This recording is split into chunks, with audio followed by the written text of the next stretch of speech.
하루가 멀다 하고 하는 폭탄 세일, 대형마트는 연일 가격 파괴를 선보이죠.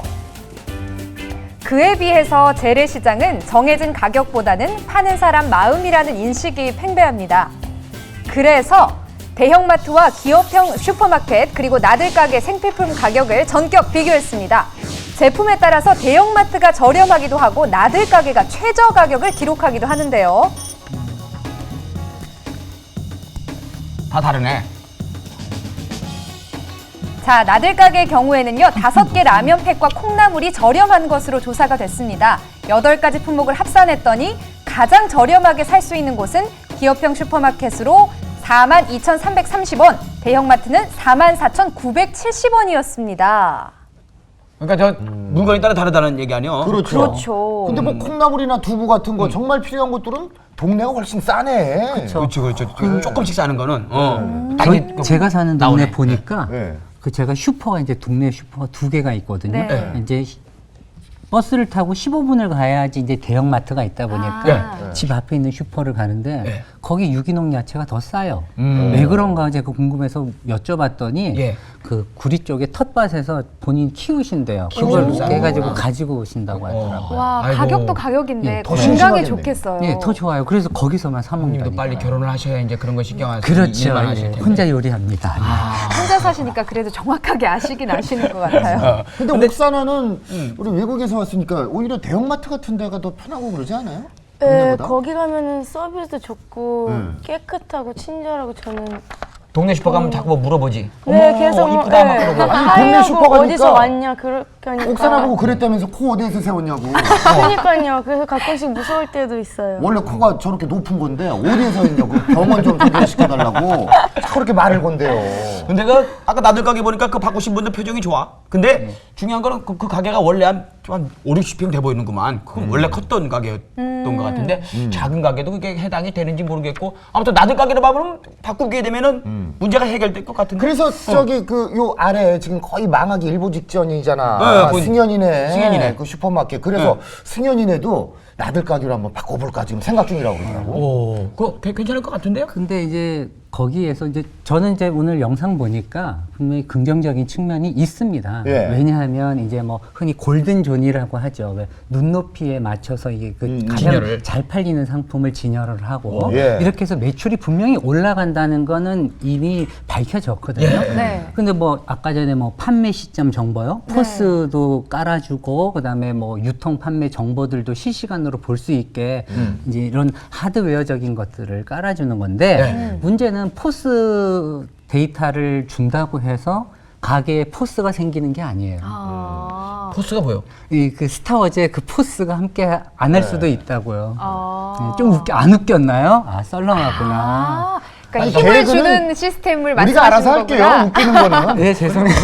아니 근데 선생님이 영어를 말씀하신 게 쓰면 못 맞아요. 알아들어요. 그러니까 네. 포스가 선생님 뭐야? 말씀하신 것처럼 어. 나들 가게가 무조건 나들 가게 된다고 해서 다 나들이 하고 싶은 가게가 되는 게 아니래요. 이게 좀 문제가 있긴 있다고 하는데 동네 사람들은 그럼 어떻게 생각하세요? 인천 부평에 자리한 동네 슈퍼. 몇 년째 이곳에서 자리 잡고 장사를 해온 원유봉 씨는 최근 나들 가게로 변신하기 위해 신청을 해놓은 상태.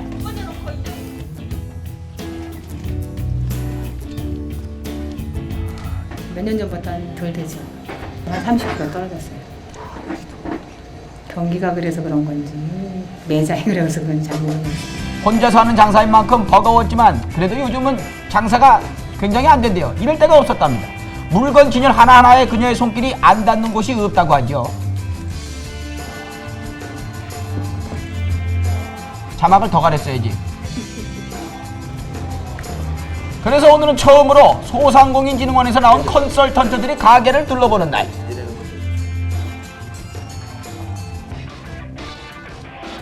최대 목표는 이 점포의 경쟁력을 갖추는 데 이제 목적을 두고요. 그 점포 형태가 그 이게 지역에서 그 주변 이게 잠재 고객들이 가장 편안하게 가고 싶어하는 가게로 만들기 위한 그런 관점을 두고 지금 컨설팅을 해주고 있어요. 전체적으로 가게 구석구석을 점검하는 모습입니다. 매장 구조를 보면 여기 왔다가 뒤돌아나가야 돼요. 좀 불편해.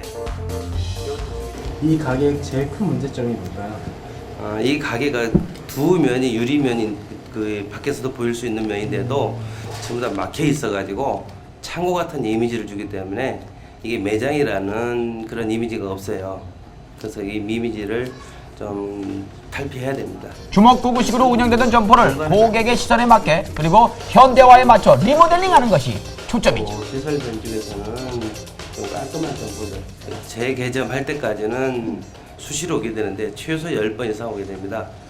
재개점 이후에는 2주일에 한 번씩 와서 그 한 200가지 정도의 체크 사항이 있는데 그걸 체크해서 미비점이 있으면 보완하도록 하고 또 자료 같은 것도 많이 제공해서 앞으로 그 영업 경쟁력을 갖추는데 점포 운영할 수 있게끔 그 적용 기술을 좀 가르쳐 드리려 합니다. 여기 좀 희망이 있을까요? 제가 봤을 때는 한 2배 정도 이제 올라오지 않겠나 싶네요. 매출이? 예. 제가 오늘 돌아가고요. 다음에 한 2, 3일 더 방문하겠습니다. 이제까지 혼자 힘으로만 운영해온 슈퍼마켓 변화를 겪으면서까지 나들가기를 신청한 이유가 뭘까요? 이제 한지도 오래됐고 낡았고 너무 또 이제 아까 와서 얘기하시는데 이 달도 너무 높고 지저분하고 그렇다 그래서 매상이 안 오는다 그래서 신청을 했어요. 교육 받으시니까 어떠세요? 진짜 받았으면 할 걸 그랬어요. 예전에 몰랐고 제가 혼자서 주먹구구식으로 하다 보니까 얘기 들어보니까 아 이렇게 해야 되는구나라는 걸 느꼈어요. 이곳에 마지막 희망을 걸었다고 말하는 원유봉 사장. 대출은 얼마나 나오셨어요? 5천만 원. 이자가 어떻게 되죠? 연 4.5%야. 공짜가 아니죠. 현재 수입으로는 다소 많은 금액을 대출한 것이 아닐까 걱정되기도 했는데요. 하고도 후회하고 지금 안 하고도 후회하고 그래요. 부담감도 없지 않아 있고 왜 부담감이 드세요? 잘 될까 진짜 해놓고 잘 될까 그런 걱정도 있어요. 5천만 원을 대출한 이곳 나들가게의 경우 원금과 대출이자를 갚기 위해서 100만 원 이상의 수익을 내야 되고 가게세나 생활비를 위해서는 그 이상의 이익이 요구되는 상황입니다. 그렇다면 나들가게는 정말 골목 상권의 희망이 될 수 있을까요? 대기업의 공격적인 마케팅과 골목까지 파고드는 공룡마트에 대적하겠다는 나들가게. 실제로 동네 슈퍼 주인들은 어떻게 생각하는지 들어봤습니다.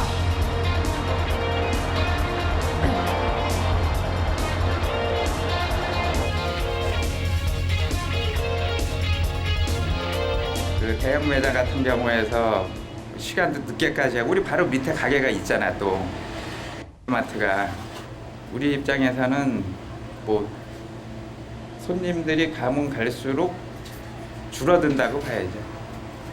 현실이 그렇고 저희는 한 3분의 1밖에 안 되는 거예요. 없는 사람은 안 되는 거야. 돈 투자가 안 되고. 대형마트와 기업형 슈퍼마켓에 무차별적인 공격에 익숙해진 상인들. 하지만 나들가게에 대한 생각은 그리 희망적이지 않습니다. 나들가게 혹시 아시나요? 예, 알아요. 그에 대해 어떻게 생각하세요? 별로라고 생각해요. 왜죠? 이율이 싼 이율이 아니라 높은 그 이율이면 은행에서 해주는 그 모든 사람들이 다 받을 수 있는 그 이율이거든요. 그래서 별로 안 좋게 생각해요. 그거 해도 잘 될지 안 될지 모르는데. 그렇죠. 안 좋아요. 적은 가게에서 융자 받아가지고 망하는 길이 갚을 길이 없어요. 왜냐면 벌써 적은 가게 하는 자체가 재능이 없다, 그 능력이 없다 이 말이에요. 그런데 투자해봐서 돈만 썰어지고 갚을 길이 없어요. 깨끗하게 차려놓은 것만이 문제가 아니라 정책적으로 나라에서 물류를 좀 다른 그 대기업체와 마찬가지로 그런 쪽으로 좀 물류 구입이 용이했으면 좋겠고 또 한 가지는 이 광고를 좀 홍보 효과가 상당히 있어야 되지 않느냐. 영세 상인들의 마지막 희망이었던 대형마트와 SSM 규제법. SSM 문제와 관련돼서 중소영세 자영업자들의 생기를 지키기 위해서 대형마트와 SSM에 관한 규제를 도입하자는 법안이 제출되어 있습니다. 숱한 논란 끝에 SSM 법안이 선거를 한 달 정도 남겨둔 시점에 여권의 반대로 법제사법이 벽을 넘지 못하고 무산되고 말았습니다. 가장 실질적으로 기업형 슈퍼마켓을 저지할 수 있는 방법이 다시 표류하게 된 겁니다.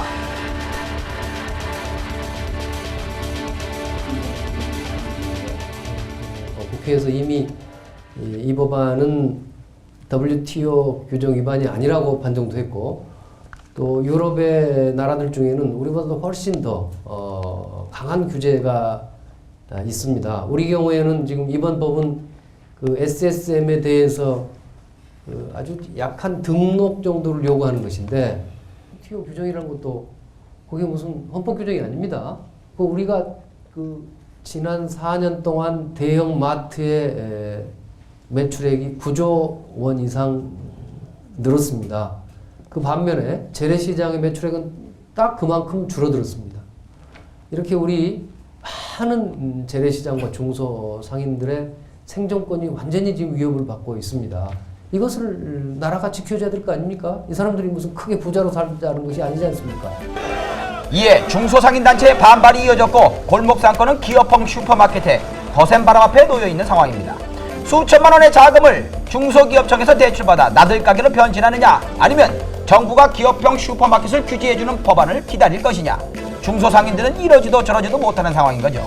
그러는 사이 나들가게에서 소외된 시장 상인들은 또 다른 피해자가 된 채 생계수단인 가게를 폐점할 수밖에 없는 현실에 도달했습니다. 단순하게 공동 물류만 갖고 우리가 이 나들가게의 효과를 봐서는 안 되고, 이러한 이 경영이라는 측면에 대해서도 충분하게 진단해주고 또 그 문제점을 해결해줄 수 있는 그런 어떤 지도 능력도 필요하다. 융자 지원이라는 것은 일종의 개별 중소 상인들의 투자거든요. 투자금을 이것을 회수가 어려워지고 또 이 빚을 갚지 못하는 이런 어려움이 생겼을 경우에 이런 문제는 어떻게 할 것인가. 일단은 지원을 받고 싶은 것이, 그것이 이게 인간의 본능 아니겠어요. 정부가 처음에 이렇게 지원을 하고 시작을 하지만은, 그러니 그다음부터는 이제 홀로서기를 하기를 기대를 하는 것이고요. 근데 이제 그게 홀로서기가 안 됐을 경우에 거기에 대해서 정부가 이것을 손을 놓을 것이냐, 아니면 또 다시 계속적으로 어떤 어느 정도라도 지원해야 될 것이냐, 이런 어떤 정책적 고민에 빠질 수가 있겠지요.